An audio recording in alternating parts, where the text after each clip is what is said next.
Let George do it. Another adventure of George Valentine. Personal notice. Danger is my stock and trade. If you find yourself way out on the limb and don't know how to get off, you got a job for me, George Valentine. Write full details.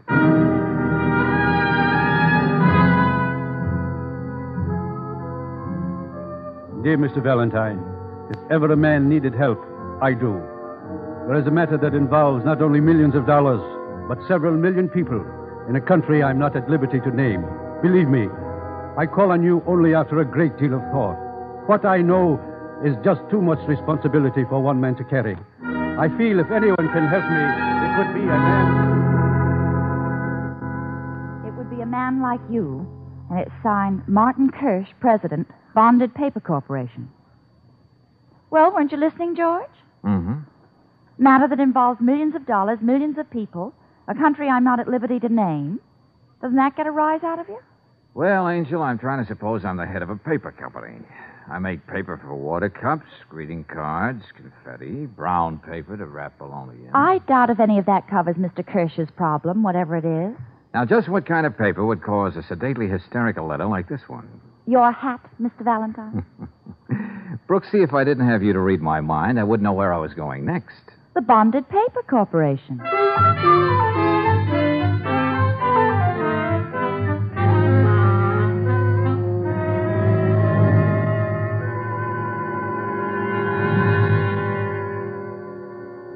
I imagine you're more observant than most people, Mr. Valentine. Oh, well, Mr. Kirsch? On the way in, you probably noticed several men watching you and Miss Brooks very carefully. Yeah, I couldn't help it. I could feel their eyes boring into the back of my neck. Police, Mr. Kirsch? No, Miss Brooks. My own private guards. Oh, now, wait a minute. You've got me winging here. I could understand the precautions if this were a bank or a mint. It's a little of both. But maybe I'd better explain. Yes, I wish you would. This isn't just a paper mill, Mr. Valentine. Ours is a very special organization. One of the very few of its kind in the world. Oh? My family established it more than 100 years ago. The paper we turn out here is used for bonds, stock certificates, negotiable securities, even money for certain foreign countries. Oh, well, now I see what you mean by a combination bank and mint. It's a tedious and very scientific process to make paper so individual that it can't be duplicated by anyone else. Each one of our clients gets his own particular type of paper with characteristic watermarks and secret composition. Well, I knew the government went to all that trouble, Mr. Kirsch. We do the same thing, only on a private basis. Which brings us to what? 2 reams of paper, which can destroy the financial system of an entire country. What? Ah. See, Miss Brooks, an expert engraver can make plates that will produce counterfeit money almost impossible to detect. What they can't do is duplicate the paper. And despite the guards, 2 reams of this paper are missing, is that right? Yes, the first time in the history of our firm. Just how did it happen, Mr. Kirsch? That's what baffles us all. All the men here are craftsmen in their field. They've been carefully investigated, and they've been with us for years. I see. One day last week, a fire broke out in the loft building next to us. The Estrelita Candy Company. Naturally, there was quite a bit of commotion, firemen running in and out of here to get on the roof next door. Anyway, at the end of the day, when we took inventory, which we always do, these 2 reams of paper were gone. Stolen. Uh-huh. Well, that doesn't give me very much to work on, Mr. Kirsch. Anyone posing as a fireman could have been in and out of here that day without being noticed. I know, but still that paper must be found at any cost and with the utmost secrecy. Well, what was the paper to be used for? Money, Miss Brooks. Actually, I can't reveal the name of the country, but consider this. 2 reams of paper, 1,000 sheets on which can be printed currency of any denomination.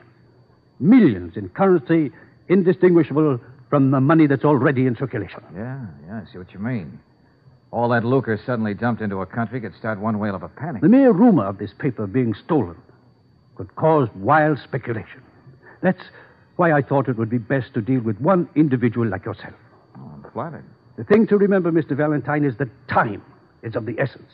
Whoever stole that paper either has the plates already made or is working on them now.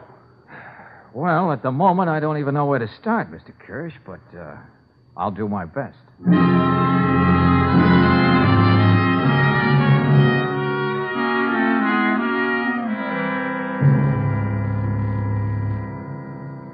But, Lieutenant Riley... Believe me, Lieutenant, I'd tell you more about this deal if I could. Well... Please, Lieutenant, play ball. Look, I'm not holding out just out of loyalty to a client. This is something big. Valentine, if you talk me into a deal that's going to blow up in my face, I promise you it won't. Okay. The guy you'll need to work with you is Jigger Collins. Okay. Now, you think he knows all there is to know about forgers and counterfeiters? Listen, when it comes to hot money, this guy is an encyclopedia. Why, we got enough on him right now to send him back to jail. Then why is he running around loose, Lieutenant? He isn't. We know where he is and what he's doing every minute. Oh. You see, Miss Brooks, we have to have our sources of information. And Jigger knows that if he doesn't give us the right dope when we want it, we'll slap him right back in the can. Well, thanks a lot for this, Lieutenant. Well, here. I'll give you his address. It's a rooming house, Forsyth Street, number 76. Okay, got it. Maybe I'm getting feeble-minded, but I'll tell you what I'll do. What's that? I'll talk to Jigger. I'll even tell him I'll take the finger off him if he plays ball with you all the way. Maybe that'll help. You know you can be awfully sweet sometimes, Lieutenant. I'm just trying to... look, Valentine, if this case of yours is so all-fire important, why don't you get going?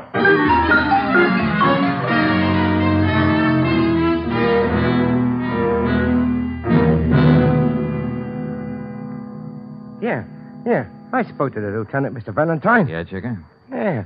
Don't worry about me cooperating. I was waiting for a chance like this. I'll do anything to get those boys off my tail. Well, this is your chance, all right. Okay. Now, let me get this straight. Now, Valentine, you want to know who I'd think of first if you was talking about a big counterfeiting job. Yeah, that's right. Yeah, Fred Bigelow. Just like that. He makes the best plates in the business. Why, that guy... Hey, wait a minute. What is it? Bigelow's in town right now. Huh? I was wondering why. He ain't been around for years. Well. It might be just the lead we're looking for. Well, you've got to start somewhere, George. Jigger, you're going to introduce me to Bigelow. Huh?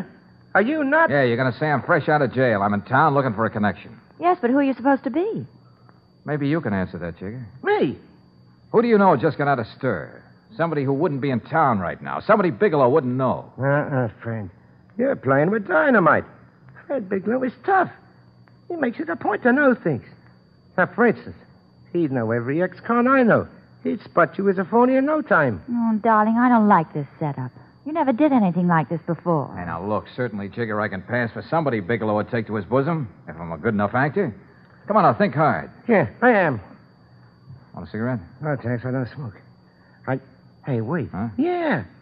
I did a rap back east with a guy named Art Saunders. Go on. And the poor jerk didn't come out. He didn't have no friends, no relatives, no nothing. You could be him. Nobody knows or cares if he's dead. You think fast, Jigger. Too bad you didn't decide to play it straight. You might have done pretty well for yourself instead of being jungled up in this worm-eating rooming house. Oh, I guess it's just the early environment's done it. That's what the psychologist in the jail always tells me. But are you sure you know enough about Art Saunders, Jigger? Bigelow would check, you know. I know everything about Art Lady. And what you don't know, I'll pick up at headquarters by teletype. I know. Even if I get you to see Bigelow, Mr. Valentine, you're going to have to walk light. Like I said, he don't take in so easy. And like I also said, he's a tough baby. Yeah, well, you just arrange for me to meet him. Yeah, but I don't know exactly where he lives. But I know he operates from the Claremont Hotel. You got my number. Call me up when you get it set. Well, let's go, Brooksy. Okay. You can brief me on Saunders later, Jigger. Okay, Mr. Valentine. George, you're taking a terrible chance. Hold it, Angel, and listen to this carefully. Brooksy, you're as important in this deal as I am. If I line up with Bigelow, it's going to be a long time before he trusts me. Yeah. From now on, you and I don't even know each other. George. But you're my only contact. If there's anything important, we'll leave a message for each other, first with Jigger. If that doesn't work, we can trust Paul behind the cigar stand downstairs in our building. Yeah. And then there's Marcus, the bootblack. You got it straight? Mm-hmm. But, George, how do you know a stool pigeon like Jigger won't call up Bigelow and tell him who you are? I don't know. But then they might... Don't worry, Angel. You'll see me around. A guy'd be a fool not to come back to something like you. George. I'll promise you one thing, Brooksy. When I meet Bigelow, I'll be as much like the late Art Saunders as anybody can.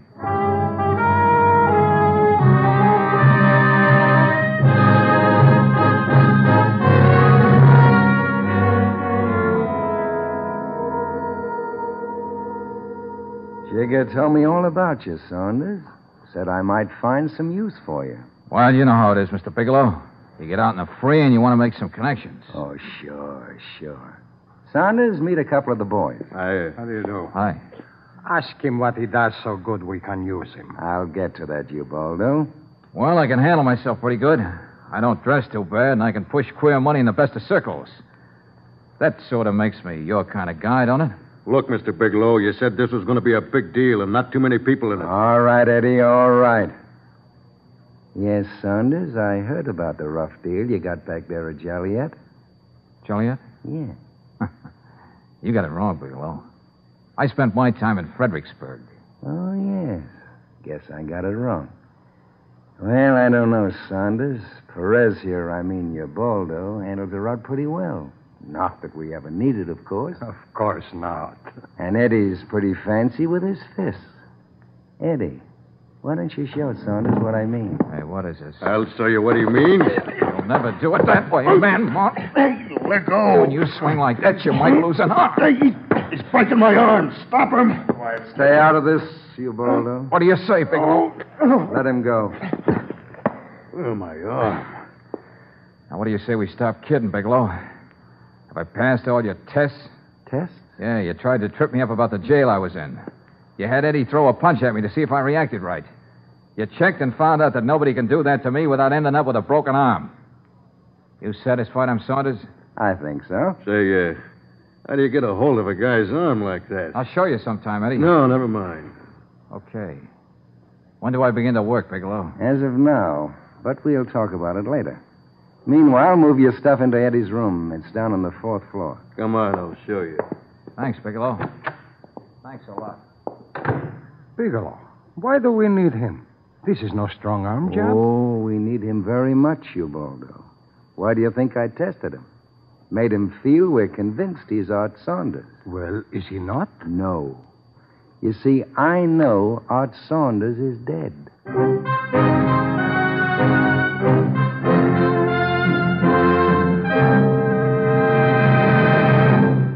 We'll return to tonight's adventure of George Valentine in just a moment.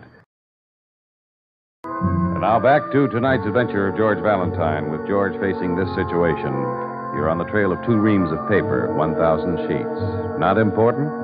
Yes, but a foreign country happens to print its currency on this particular kind of paper. You find out that a tight little gang of counterfeiters is working on a big job. You worm your way in. You don't know it, but they've got you tabbed for a phony. Fortunately, the hulk of the man whose hotel room you share doesn't know that you're not Art Saunders. Yet. Let's have that again, Art. Oh, no, not again. I throw a right cross at you. Before I know it, I got my arm pinned up in back of me like this, huh? Yeah, that's right. You got it down, Pat. Nice room you got here, Eddie. Yeah, I like it. But the boss really lives in class. Yeah, I bet. He's got a penthouse at the Park Lane. Must be doing all right, huh? Say, Eddie. Huh? What's this big job everybody's so hepped up about? All I know is I got a soft spot here. I'm trying to be good to myself and clam up. Now, about this arm trick. Suppose a guy comes at you with a left. Wait a minute. Yeah? Yeah, it's me. What's that? Oh, you don't say. Sure, I'll take care of that little thing. That's my specialty. But what about... Yeah. Don't worry, boss. Every minute. Yeah. What is it, Eddie? Something for us to do? No, Saunders. Just something for me to do. Oh, wait a minute now. Bigelow didn't put me on the payroll just to hang around like this. How about me coming along just for the ride? No, you stay here. But when I come back, I'll be with you every minute. That's a promise.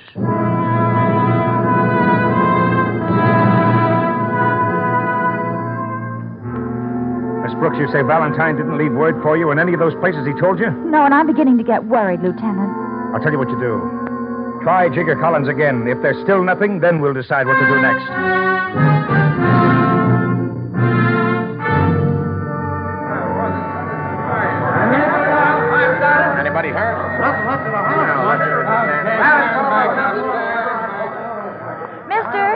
Hey, wait a minute, mister.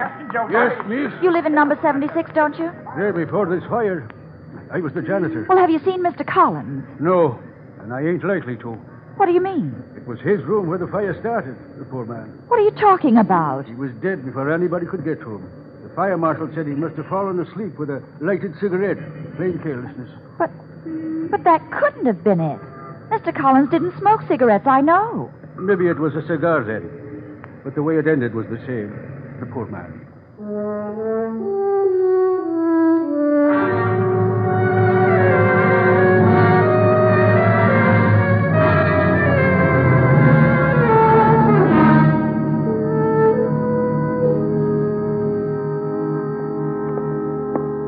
I went all through the files, Miss Brooks, when Lieutenant Riley called down here to the record room. Yes, Sergeant, what'd you find? Well, as far as we can tell, only this man here has been connected with Bigelow for any length of time. Huh? Well, let me see. Turner, Edward. Yeah, worst kind of a rat. Age 36. 1938 suspicion of arson. 1943 arson conviction, 2 years Folsom. 1946... That's his racket, Miss Brooks. Turner sets fire so nobody knows how they started. You know, for insurance and other reasons. Fire. That loft building. And now Jigger Collins. Huh? Then Bigelow must know about George. Oh, I don't get your meaning, Miss Brooks. Oh, I've got to find a way to warn him.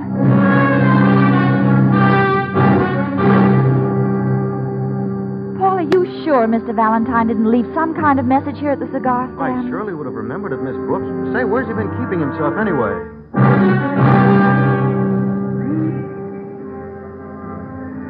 Funny you asked me that, Miss Brooks. What do you mean, Marcus? Well, I was shining Mr. Valentine's shoes. Yeah? I kind of felt he wanted to say something to me, but there was a big, heavy-set man with him, so he didn't say nothing. Well, go on, Marcus. Of course, I didn't call Mr. Valentine by his name, just like he told me, so nobody said nothing.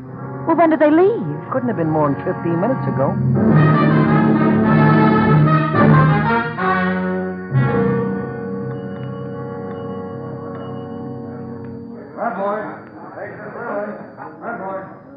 You know, Eddie, I like you.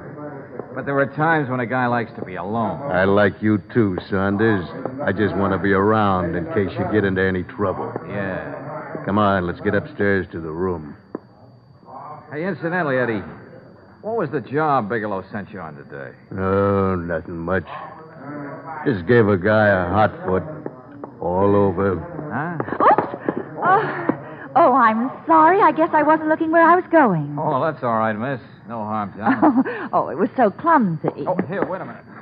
You dropped your pocketbook. Oh, thank you very much. Let's get going. Mm-hmm. Nice dish. Hey, Eddie, I could swear I saw her somewhere before. Skip it, Romeo. Let's get upstairs.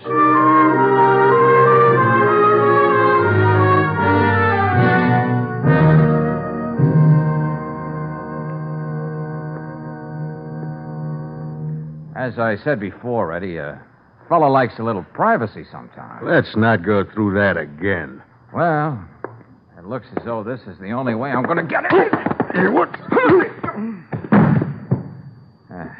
That ought to hold you till I get you tied up. Come on now. Over with you, big boy. To get out of this, you'll have to be a Houdini. What? Now, let's see what we can find. Hey, what are you doing? Just giving you the once-over lightly, Eddie. See what I can find that's interesting. Who wised you up that we're onto you? Oh, just somebody I bumped into. The bim down in the lobby, eh? That's Wallet. Since when do you use foreign money? What is it to you? A whole lot. Yeah, a very fancy bit of currency. President of the Republic right in the middle, flanked by the whole cabinet, medals and all. Manuel Flores, Juan Aguinaldo, Ubaldo Perez, Ramon Cordoba and company. Okay, Eddie, start talking. You haven't forgotten Saunders' favorite persuader. Hey, wait. Only this time I'll break your arm. The stakes are that high. Take your hands off me. This is a little souvenir you picked up, isn't it? Isn't this the money Bigelow was printing on that stolen paper? Eddie, don't force me to... Yeah, that's the stuff. Oh, where is he making it? Come on, talk. In the basement of the building next to the paper company. You mean Estrada Candy Company, where the fire was? Bigelow thought it would be his safest place. Holy Moses, now it gels. Bigelow had that fire started. That's how he heisted the paper. Hello, operator. Let me have police headquarters.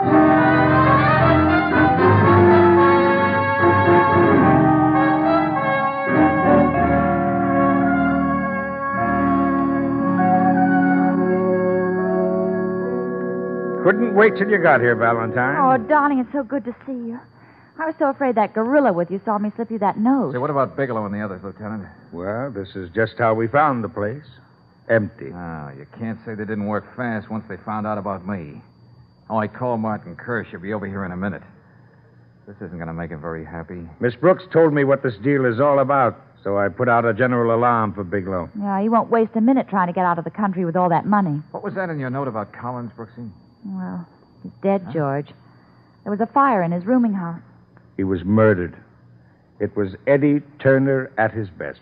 So that's what he meant. The hot foot all over. Lieutenant Turner is all bundled up waiting for you at the hotel. Sergeant. Yes, sir. Send a car over to the Claremont. Bring Eddie Turner in. Well, you did a good job on this case, Valentine.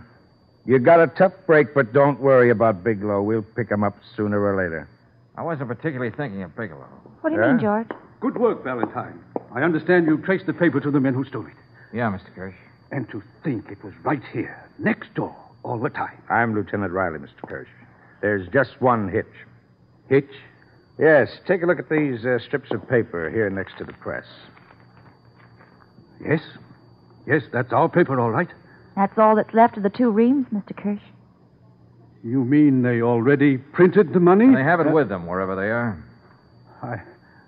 I'd better sit down. I'm afraid we won't have time for that. Meaning what? I gathered from Eddie Turner that the boss lived at the Park Lane. You don't think he's still there, do you? We'll see when we get there, Brooksy. But I think you'd better come along with us, Mr. Kirsch.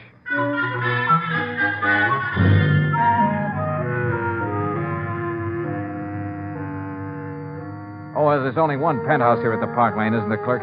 That's right, sir. Thanks, that's all I wanted to know. Who shall I say is calling? I really must announce it. Relax, friends, relax. This is the police. And you can let me have the pass key.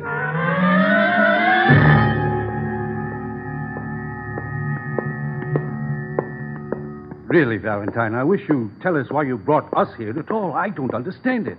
It won't do any good now. Well, we can't just give up, Mr. Kirsch. Here we are. Huh? What was it? Hey. Oh, that was a shot. Nice guessing, Mr. Kirsch. Miss Brooks, you better stay back with Mr. Kirsch. Wow. Knocked himself off, whoever he is. Yeah. Did a good job of it, too. Who is he, Valentine? Do you know him? His name's Ubaldo. Who? Ubaldo Perez. How do you know who he is, George? Look, the money.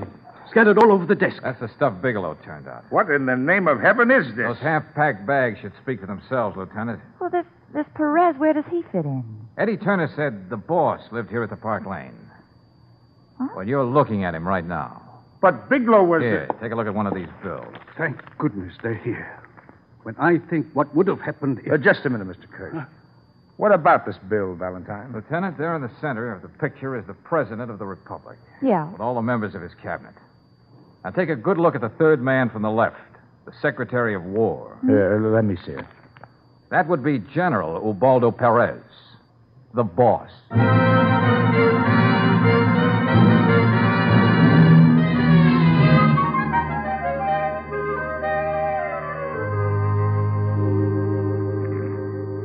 George, that Perez was such a little man to have such a big, fantastic scheme. Well, Napoleon was a little man, Angel. And Hitler was no giant. Yeah, but I still don't quite understand how he expected to pull it off. Well, it's not as complicated as it sounds. Perez was an exile for being overambitious. If his country was suddenly flooded with all this new money, well, there was bound to be a panic. In all the confusion, Ubaldo and his followers planned to step into power. Oh. You know, George, I almost wish the clerk hadn't called up and announced us. I would have loved to meet a fabulous character like that.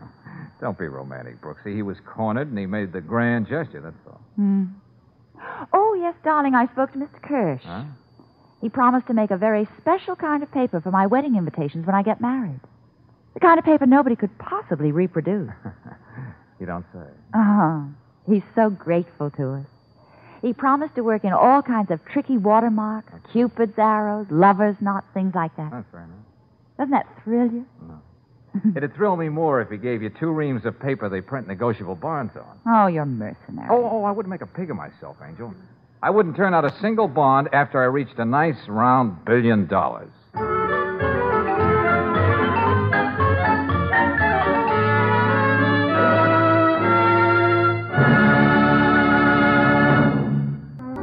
Let George Do It stars Robert Bailey as George with Frances Robinson as Claire. Wally Mayer appears as Lieutenant Riley. Tonight's story was written by David Victor and Herbert Little, Jr., and directed by Don Clark. Also heard in the cast were Herbert Butterfield as Martin Kirsch, Joe Forte as Bigelow, Eddie Fields as Ubaldo, Clayton Post as Eddie, and Charlie Lung as Jigger. The music is composed and conducted by Eddie Dunstetter. Your announcer, John Heaston. Listen again next week, same time, same station, to Let George Do It.